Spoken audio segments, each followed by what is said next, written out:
Journalist جو تھے، خاص کر کے جو موبائل یونین جسے آپ موبائل صحافی کہتے ہیں، ان کا بڑا کردار رہا ہے، اور خاص کر کے بعض کیونکہ پونچھ ڈویژن کا ایک بڑا آپ کہتے ہیں کہ ایک بڑا ایک وہ مانا جاتا ہے، اس کے اندر باغ سے ہی سارے فیصلے تقریباً کیے جاتے ہیں، تو باغ جو تھا، باغ کے حوالے سے بھی یہ بڑا مشہور تھا کہ باغ کی چیزیں پروموٹ نہیں ہوتی، ہائی لائٹ نہیں ہوتی، تو وہ بھی ہمارے نوجوان صحافیوں نے اس چیز کو، اس رائے کو چینج کر دیا اور پورے آزاد کشمیر اور پوری دنیا کو بتایا کہ نوجوان صحافی اور نوجوان ڈیجیٹل میڈیا کے جو ورکرز ہیں، جب وہ کام کرتے ہیں میڈیا کے اوپر تو وہ اس طرح سے کرتے ہیں۔ نو ڈاؤٹ سر، میں آپ کو ایک چیز بتانا چاہوں گا کہ میرے کلب میں 26 ممبران ہیں، اور 26 میں سے 10 ممبران جو میرے ایسے ہیں جن کے پاس ماسٹرز ڈگری ہے میس کمیونیکیشن میں، اور میرے تقریباً میرے آدھے سے زیادہ ممبر ایسے ہیں جو گریجویٹ ہیں ماشاءاللہ سے۔ تو آج اگر نوجوانوں کو پلیٹ فارم پرووائڈ نہیں کیے جائیں گے اور نوجوانوں کی جنگ نہیں لڑی جائے گی اور نوجوانوں کو یہ بتایا جائے گا کہ آپ گورنمنٹ کی یہ پوسٹ شیئر کر دیں، گورنمنٹ کے ساتھ ایسے کر کے چلیں گے نظام میں، تو آپ کو فیوچر میں فائدہ ہوگا۔ تو میں سمجھتا ہوں کہ آج کے نوجوان بہت آگے نکل چکے ہیں، ان کے لیے کوئی بھی پلیٹ فارم مشکل نہیں ہے سر۔ میں یہاں پہ ایک بات مینشن کرنا چاہتا ہوں کہ گزشتہ لاسٹ 2 دن پہلے پریزیڈنٹ ٹرمپ نے جو ہے نا وہ الرٹ اٹھایا، اور اس نے بڑی زبردست بات کی۔ جو امریکہ کے سپر پاور کا پریزیڈنٹ ہے، اس نے کہا کہ کسی بھی صورت میں سوشل میڈیا پہ پابندی قابل قبول نہیں ہے، اور میں سمجھتا ہوں کہ یہ جو ترقی یافتہ ملک ہیں، یہ اس اقدام سے آپ لوگوں کو بھی سوچنا چاہیے۔ ہمارے جیسے ریاست آزاد کشمیر ہے، ریاست جموں کشمیر کے لوگ ہیں، چاہے وہ اس طرف ہیں یا اس طرف، وہاں پہ بے شمار پابندیاں ہیں۔ پاکستان کے لوگوں پہ پابندیاں ہیں، ہندوستان کے لوگوں پہ سوشل میڈیا پہ کافی پابندیاں ہیں۔ تو ان پابندیوں کو ہٹا کے وہ دیکھیں، اس پہ سب سے زیادہ تنقید اسپیشلی جو آزاد کشمیر کے صحافی ہیں، وہ تو اپنے چھوٹے چھوٹے مفاد کے لیے وہ سب کچھ قربان کر دیتے ہیں، وہ اپنی بات بھی نہیں کر سکتے، کیونکہ ان کو یہ پتا ہے کہ ہمارا گھر تو کیسے چلے گا۔ لیکن یہاں کی جو آزاد ملک ہے، یہاں پہ صحافی لوگ آزاد ہیں، سوشل میڈیا ایکٹیوسٹ آزاد ہیں، عام لوگ بھی اب اگر کوئی معاشرے کی کوئی خامی ہے اس کو اجاگر کرنے میں عام لوگوں کا بھی بہت کردار ہے، جو وہ موبائل سے ویڈیو بنا کے فوراً اپلوڈ کرتے ہیں۔ گزشتہ دنوں یہاں پہ ٹک ٹاک پہ پابندی کی کوشش کی گئی، جو سپریم کورٹ کا فیصلہ تھا، لیکن ڈونلڈ ٹرمپ نے آ کے فوری طور پر اس نوٹس جاری کیا کہ اس کو ہم ختم کریں گے۔ تو یہ ایک بہت بڑی، یہ ترقی یافتہ معاشروں کی یہ بڑی کامیابی ہے، اور یہ ترقی یافتہ ملک جو اسی لیے ترقی کرتے ہیں کہ ان کا میڈیا آزاد ہے، وہ وہاں یہاں پہ جتنے لوگ ہیں یہ آزادی سے ہر فیلڈ میں اپنا کام کر سکتے ہیں۔ گزشتہ دنوں ایک ہمارے عوامی جائٹ ایکشن کمیٹی کے ممبر تھے، انہوں نے ایک سڑک کے ناقص مٹیریل پہ ایک سکینڈل تھا، اس کو ڈسٹرکٹ کوٹلی میں، تو انہوں نے اس کو کیا، تو دوسرے دن ان کو پکڑ کے تھانے میں بند کر دیا گیا، اور لوگوں کے احتجاج پر پھر ان کو وہاں سے چھوڑا گیا۔ تو یہ بے شمار مسائل ہیں جو صحافیوں کے ہیں، لیکن میں سمجھتا ہوں کہ آج کا جو نوجوان ہے وہ پڑھا لکھا نوجوان ہے، اور ان کو اس فیلڈ میں اپنا کردار ادا کرنا چاہیے۔ ضروری نہیں ہے کہ آپ کے پاس صحافت کی ڈگری ہونی ضروری ہے، یہ بھی ضروری ہے، لیکن آپ ایک معاشرے کا، ایک پڑھا لکھا طبقہ، ایک معاشرے کا آپ اہم ستون ہونے کی حیثیت سے آپ یہ کام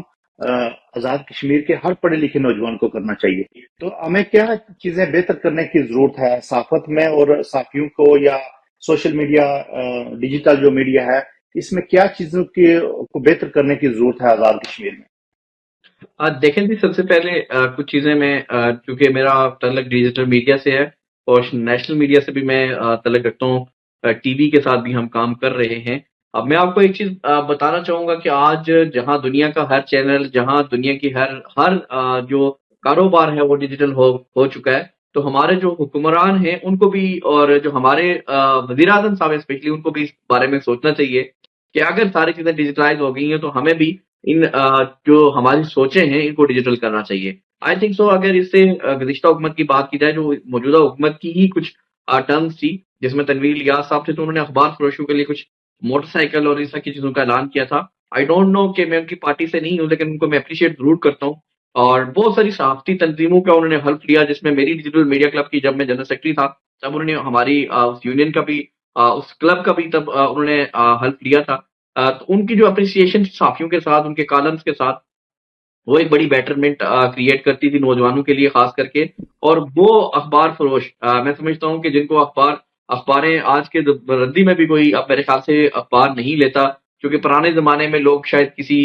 پرپز کے لیے ان اخباروں کو استعمال کرتے تھے، لیکن آج کل اخباروں کی جگہ اور بہت سارے ایسے مواد آ گئے ہیں کہ اخبار بھی ردی کے لیے بھی استعمال نہیں ہوتی. تو ڈیجیٹل میڈیا کے لیے خاص کر کے گورنمنٹ کو ایک ٹرم بنانی چاہیے. قانون میں کچھ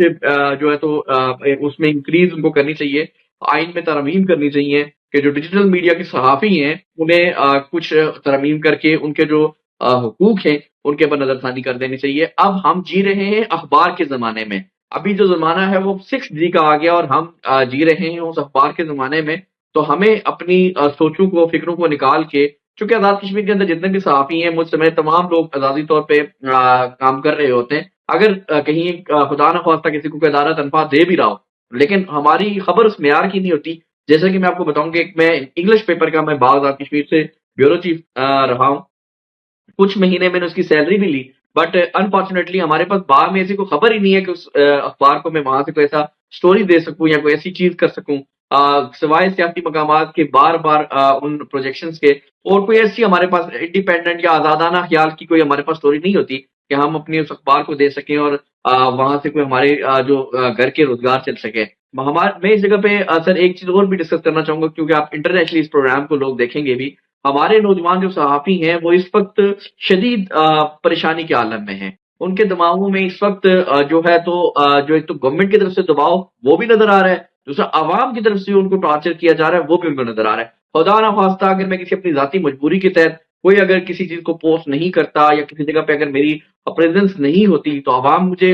گلا شکوہ کرتی ہے. اگر خدا نہ خواستہ اگر اسی پروگرام کو میں نے کور کر دیا تو گورنمنٹ کی طرف سے دباؤ آتا ہے، اور جو مختلف صورتوں میں موجود ہے. اگر بات کی جائے مولانا فضل الرحمان صاحب کی، گزشتہ تقریر سن لیں، وہی والی سچویشن آزاد کشمیر کی گورنمنٹ کے آزاد کشمیر گورنمنٹ صحافیوں کے اوپر بھی امپلیمنٹ کرتی ہے. اگر موجودہ گورنمنٹ کی بات کی جائے تو موجودہ گورنمنٹ ایک کٹ پتلی گورنمنٹ ہے جس کا نہ تو کوئی فیوچر ہے اور نہ ہی ہمیں نظر آ رہا ہے. گورنمنٹ سے ہمیں کوئی اختلاف نہیں ہے. انوار الحق باضابطے خود شخصیت کی بات کی جائے تو انوار الحق میرے نظریے میں وہ خوبصورت انسان ہے، لیکن اگر آپ گورنمنٹ جب آپ اپنے اسٹیٹ کے لوگوں کو، اپنے اسٹیٹ کے نوجوانوں کو، یوتھ کو امپاور نہیں کریں گے تو آپ کو کوئی میں سمجھتا ہوں کہ مستقبل نہیں ہوگا. تو اسی کے ساتھ میں آپ کا بہت شکر گزار ہوں کہ آپ نے اس طرح کی ہمیں پلیٹ فارم پرووائڈ کیا کہ ہم آپ سے کچھ جان سکیں. آج آپ امریکہ کے بارے میں ہمیں بتا رہے ہیں. ڈونلڈ ٹرمپ جنہوں نے آتے ہی ٹک ٹاک کے اوپر بین تھا، انہوں نے کہا فوری اس کو کھول دیا جائے. ہمارے ہاں اگر کوئی اس طرح کی چیز ہو جس کے اوپر کوئی اگر نوجوان کسی جگہ پہ وہ آ رہے ہیں اپنا ٹیلنٹ دکھا رہے ہیں تو اسے فوری بند کر دیا جاتا ہے. اور ہماری حکومتیں، آزاد کشمیر حکومت تو سر برائے نام آزاد کشمیر کی حکومت ہے. آزاد کشمیر حکومت کے پاس تو سر ایک DSNG تک نہیں ہے. پریس انفارمیشن ڈپارٹمنٹ کے پاس 4 گاڑیاں پورے آزاد کشمیر میں دی ہیں. تو خدا نہ خواستہ اللہ کرے ہماری گورنمنٹ کو اچھی آئے، میں تو اللہ سے دعا کرتا ہوں، لیکن مجھے امید نہیں ہے کہ ہمارے آزاد کشمیر میں کوئی چیزیں اس طرح سے بڑھ کے آ سکتی ہیں کہ ہم اپنے ٹیلنٹ کو، اپنے نوجوانوں کو آگے دکھا سکیں. 11 نیوز آگے فیوچر میں میرے خیال سے ایک بہت اچھا نعتیہ مقابلہ بھی کرنے جا رہا ہے. تو وہ جو لوگ ہمارے ویورز جو اس چینل کو دیکھتے ہیں، تو اسی طریقے سے ہم کوشش کریں گے اپنے تئیں جو ڈیجیٹل میڈیا کے اوپر کام کر رہے ہیں، ساجد مغل صاحب، آپ برطانیہ سے، امریکہ سے آپ کام کر رہے ہیں، تو ہم کوشش کریں گے فیوچر میں ہم چیزوں کو ان کو بڑھا سکیں. انشاءاللہ تھینک یو سو مچ، آپ نے ٹائم دیا ولید صاحب اور سجاد مغل صاحب. میں آخر میں یہی کہوں گا کہ جو پریس کلبز ہیں ان کو اپنا رول پلے کرنا چاہیے. ریسنٹلی ہم نے یہاں پہ امریکہ میں کشمیر انٹرنیشنل پریس کلب کے نام سے ایک پریس کلب کا قیام عمل میں لایا ہے، اور میں سمجھتا ہوں کہ صحافیوں کو ایک دوسرے کے ساتھ کنیکٹ ہونا چاہیے